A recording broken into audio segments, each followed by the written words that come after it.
பலனாகிய கர்த்தாவே நான் உம்மையை நம்பியுள்ளேன், நான் கைவிடப்படுவதில்லை.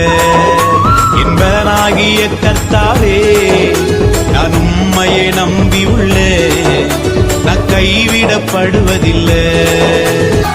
என் கால்கள் சறுக்கும் போதெல்லாம் தாங்குதையா உம் கிருபை. என் கால்கள் சறுக்கும் போதெல்லாம் தாங்குதையா உம் கிருபை. நான் அழுது புலம்போ நேரமெல்லாம், நான் அழுது புலம்போ நேரமெல்லாம் அணைக்குதையா உம் கிருபை, என்ன அணைக்குதையா உம் கிருபை.